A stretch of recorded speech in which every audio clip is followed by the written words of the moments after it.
Assalamualaikum warahmatullahi wabarakatuh. Hadirin di rumah aja yang disayangi oleh Allah Subhanahu wa Ta'ala. Sebagai sebuah lembaran kehidupan baru bagi setiap manusia, maka pernikahan selalu mengandung harapan-harapan. Maka apa yang kita harapkan dalam pernikahan? Untuk membangun sebuah keluarga dengan mengucapkan akad yang agung. Apa yang ingin kita niatkan di dalam hati kita, apa yang ingin kita raih, dan apa yang ingin kita tuju. Menjawab pertanyaan-pertanyaan tadi menjadi sangat penting supaya kita nantinya mendapatkan hal yang paling puncak yang bisa mewakili segenap kebaikan. Berdoalah pada orang yang menikah sebagaimana Rasulullah SAW berdoa. Nabi SAW berdoa, Barakallah wa baraka alaika wa jama'a bainakuma fi khair. Barakallah, semoga Allah memberikan keberkahan dalam perkara-perkara kenikmatan, dalam perkara kebahagiaan, dalam perkara-perkara yang melapangkan, dalam perkara-perkara anugerah dari Allah Subhanahu wa Ta'ala. Wa baraka alaika, dan semoga Allah memberikan keberkahan ke dalam perkara-perkara kesedihan, ke dalam perkara-perkara kesusahan, perkara-perkara kesempitan. Kemudian wa jama'a bainakuma fi khair, dan semoga Allah menghimpun kalian berdua di dalam kebaikan. Nabi SAW mengajarkan doa ini kepada kita untuk kita berikan sebagai hadiah terindah untuk setiap pengantin, sebab kita hendak mengingatkan mereka bahwa yang patut yang mereka cari di dalam pernikahan adalah barokah atau keberkahan. Sekian yang bisa saya sampaikan, semoga ada manfaatnya untuk kita semua. Saya cukupkan. Wabillahi taufiq wal hidayah. Assalamualaikum warahmatullahi wabarakatuh. Berbicara mengenai pernikahan merupakan topik yang sangat menarik untuk dibahas. Membangun sebuah rumah tangga bukan hanya sekedar permainan. Jika kamu bosan, bisa kamu tinggalkan. Tetapi pernikahan adalah sebuah ikatan suci, yang mana tidak hanya menyatukan dua insan, tetapi juga menyatukan dua keluarga. Meskipun sekarang kamu belum memiliki rencana ingin menikah, tetapi alangkah baiknya kamu harus mengetahui terlebih dahulu tujuan dari pernikahan. Hal ini dilakukan agar nantinya tidak akan salah arah dalam menjalani bahtera rumah tangga jika kamu sudah menikah. Di sini saya akan menjelaskan sedikit mengenai tujuan dari pernikahan dalam Islam. Yang pertama yaitu melaksanakan sunnah rasul. Sebagai umat muslim, tentu kita memiliki panutan, yaitu baginda Nabi Muhammad SAW, yang mana beliau telah mengajarkan banyak hal, dan kita sepatutnya mencontoh perilaku dari Rasulullah, yaitu salah satunya dengan cara menikah, karena itu merupakan salah satu sunnah rasul. Yang kedua yaitu memenuhi tuntutan naluri manusia yang asasi. Sangat dianjurkan bagi mereka yang sudah mampu untuk menikah. Hal ini karena pernikahan merupakan fitrah manusia serta naluri kemanusiaan itu sendiri. Karena naluri manusia dipenuhi pula dengan hawa nafsu, maka lebih baik untuk dipenuhi dengan jalan yang baik dan benar, yaitu dengan pernikahan. Apabila naluri tersebut tidak terpenuhi, maka akan ditakutkan terjerumus ke jalan yang salah, yang sangat dibenci ataupun diharamkan oleh Allah Subhanahu wa Ta'ala, yaitu berzina. Yang ketiga yaitu adalah penyempurna agama. Dalam Islam, menikah merupakan salah satu cara untuk menyempurnakan agama.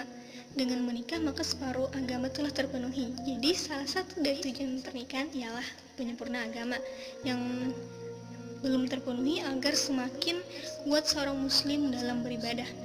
Rasulullah SAW bersabda, hadis riwayat Al-Baihaqi dalam Syu'abul Iman, apabila seseorang hamba menikah, maka telah sempurna separuh agamanya. Maka takutlah kepada Allah Subhanahu wa Ta'ala untuk separuh sisanya. Karena dalam pernikahan banyak sekali ibadah atau amal-amal yang bisa dilakukan. Yaitulah tadi tujuan-tujuan pernikahan yang dapat saya bagi sedikit. Maka sebelum kalian ingin menikah, pahamilah terlebih dahulu tujuan dari pernikahan tersebut. Assalamualaikum warahmatullahi wabarakatuh. Puji syukur kehadirat Allah yang telah melimpahkan rahmatnya kepada kita. Dan tak lupa pula salawat serta salam kepada baginda kita, Nabi kita akhir zaman, yaitu Nabi Muhammad SAW. Kita sebagai seorang insan tentulah menginginkan pasangan yang bisa membimbing kita dunia maupun akhirat. Jadi janganlah kita hanya melihat wajahnya saja dan penampilannya, tapi kita haruslah memandang baik hatinya maupun agamanya agar kita bisa dibimbingnya di jalan yang benar. Mungkin itu saja yang dapat saya sampaikan. Assalamualaikum warahmatullahi wabarakatuh. Assalamualaikum warahmatullahi wabarakatuh. Memiliki pasangan hidup yang tepat adalah nikmat yang sangat luar biasa. Karena itu, sebelum melangkah jauh untuk menikah, ada baiknya kita mengikuti etika dalam memilih pasangan hidup yang dianjurkan oleh agama. Al-Quran dan hadis memiliki panduan lengkap dalam hal tersebut. Dua pedoman tersebut akan membawa manusia ke jalan kebahagiaan. Seperti hadis berikut tentang kriteria Rasulullah Sallallahu Alaihi Wasallam guna mencari pasangan terbaiknya. An Abi Hurairah an Nabi Sallallahu Alaihi Wasallam qala tunkahul mar'atu li arba'in limaliha wa li hasabiha wa li jamaliha wa li diniha fadhfar bidzatid dini taribat yadaka, yang artinya dari Abu Hurairah radhiyallahu anhu, Rasulullah Shallallahu Alaihi Wasallam bersabda, wanita umumnya dinikahi karena 4 hal: hartanya, nasabnya, kecantikannya, dan agamanya. Maka pilihlah karena agamanya, niscaya kalian akan beruntung. Hadis tersebut menyebutkan 4 kriteria yang mungkin bisa dijadikan pertimbangan dalam memilih pasangan hidup. Namun perlu diingat ikhwan wa akhwat fillah bahwa di antara harta, nasab, cantik, dan agama, maka harus perihal agamanya lah yang didahulukan. Bukankah kriteria yang paling utama adalah dia yang taat kepada Allah dan Rasul-Nya? Seperti tersurat dalam Quran surah Al-Hujurat ayat 13. Inna akramakum indallahi atqakum. Sesungguhnya yang paling mulia di antara kalian adalah yang paling bertakwa. Mungkin itu sedikit yang bisa saya sampaikan. Salah hilaf mohon maaf. Assalamualaikum warahmatullahi wabarakatuh. Assalamualaikum warahmatullahi wabarakatuh. Para hadirin yang dirahmati oleh Allah Subhanahu wa Ta'ala, pernikahan merupakan sunatullah dan fitrah bagi umat manusia. Allah Subhanahu wa Ta'ala sendiri menyuruh hamba-hambanya untuk melakukan pernikahan dan melarang perbuatan zina. Untuk mewujudkan keluarga yang sakinah, mawaddah, dan warahmah, salah satu faktor yang mempengaruhi hal tersebut yaitu adalah bagaimana menentukan pasangan hidup. Dari hadis Nabi Muhammad SAW yang diriwayatkan oleh Imam Bukhari dan Imam Muslim, wanita biasanya dinikahi karena 4 hal, yaitu karena hartanya, karena kedudukannya, karena kecantikannya, dan karena agamanya. Maka dari itu, pilihlah wanita karena agamanya, niscaya kamu akan beruntung. Kemudian hadis Nabi Muhammad SAW yang diriwayatkan oleh Imam Tirmizi Jika datang kepada kalian seseorang laki-laki yang kalian ridhoi karena agama dan akhlaknya, maka nikahkanlah dia. Jika tidak, maka akan menimbulkan fitnah dan kerusakan yang besar. Para hadirin yang dirahmati oleh Allah Subhanahu wa taala, Islam sendiri sudah mengajarkan bagaimana memilih pasangan hidup. Maka dari itu, prioritas dalam memilih pasangan hidup yaitu adalah karena ajaran agamanya yang baik. Dengan ajaran agamanya yang baik, seseorang akan memahami bagaimana tugas dan tanggung jawabnya masing-masing untuk mewujudkan keluarga yang sakinah, mawaddah dan warahmah. Assalamualaikum warahmatullahi wabarakatuh. Berbicara tentang sabar dalam penantian. Sabar adalah sifat yang sangat bagus untuk diaplikasikan dalam kehidupan kita. Bahkan Allah Subhanahu wa taala bersama dengan orang-orang yang sabar dan sangat menyukai hambanya yang bersifat sabar dalam segala hal, baik itu dalam ujian ataupun musibah yang menimpanya. Salah satu contohnya adalah sabar dalam menanti jodoh. Pada dasarnya hadirin, rahasia jodoh, rezeki dan kematian adalah mutlak milik Allah Subhanahu wa taala. Tidak ada satu makhluk pun yang dapat mengetahuinya kecuali Sang pemilik diri kita. Teruslah berikhtiar dan selalu berhusnudzon kepada Allah tentang kapan saatnya tiba menemukan seseorang yang ditakdirkan itu. Ikhwan wa akhwat fillah yang dirahmati Allah, sesungguhnya Allah sudah menciptakan jodoh sesuai dengan kualitas diri serta keimanan yang cocok untuk sang hamba. Demikian pula dipertemukan dengan waktu yang sangat tepat baginya. Lantas hadirin, timbul pertanyaan, mengapa Allah merahasiakan jodoh kita? Karena Allah menghendaki umatnya terus berusaha memperbaiki diri agar mendapatkan jodoh yang baik pula. Allah Subhanahu wa taala berfirman dalam Quran surah An-Nur ayat 26 yang berarti, wanita-wanita yang keji adalah untuk laki-laki yang keji, dan laki-laki yang keji adalah untuk wanita-wanita yang keji pula. Dan wanita-wanita yang baik adalah untuk laki-laki yang baik, dan laki-laki yang baik adalah untuk wanita-wanita yang baik pula. Jadi hadirin, kalau kita ingin mendapatkan pasangan atau jodoh yang baik dan bagus, maka kita harus memperbaiki diri kita terlebih dahulu. Karena dikatakan bahwa jodoh itu adalah cerminan diri kita sendiri.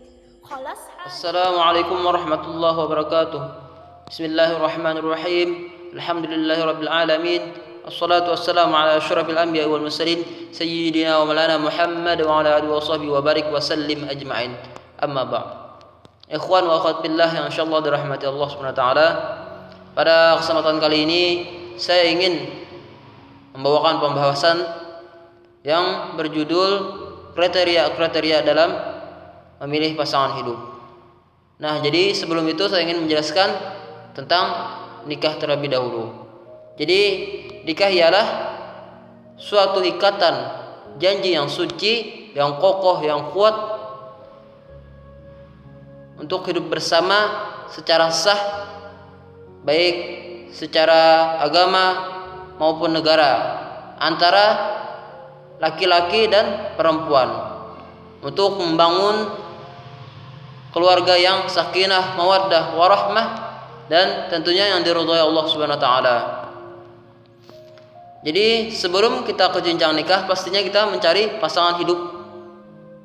Pasangan hidup yang mampu menemani dan mendampingi kita sampai akhir hayat, bahkan sampai ke surga. Amin amin ya rabbal alamin. Jadi Rasulullah memberikan beberapa kriteria pada kita untuk memilih pasangan hidup yang baik dan bagus. Sebagaimana sabdanya yang berbunyi, tunkihul mar'atu li arba'in, limaliha wa li hasabiha wa li jamaliha wa li diniha fasbar bidzatid din taribat syadak. Yang artinya wallahu alam, perempuan itu dinikahi karena 4 hal. Yang pertama, limaliha, yaitu hartanya. Yang kedua, wali hasabiha, yaitu nasabnya atau keturunannya. Yang ketiga, wali jamaliha, yaitu kecantikannya, parasnya. Yang keempat, wali diniha, yaitu agamanya. Fasbar bidadiddin taribat yadak. Dan pilihlah agama yang paling baik, agamanya, yaitu dari segi agamanya yang paling baik. Jangan tidak, bila tidak maka kamu akan tersungkur fakir. Nah, dalam hadis tersebut dijelaskan ada 4 kriteria yang kita pilih untuk menjadi pasangan hidup yang soleh dan solehah. Jadi mudah-mudahan kita bisa mendapatkan pasangan hidup yang 4 kriteria tadi, terutama agamanya. Mudah-mudahan pasangan kita yang nanti yang bisa membawa kita ke dalam surga. Amin amin ya rabbal alamin. Ya, mungkin itu saja yang dapat saya sampaikan. Wabillahi taufiq wal hidayah. Wassalamualaikum warahmatullahi wabarakatuh.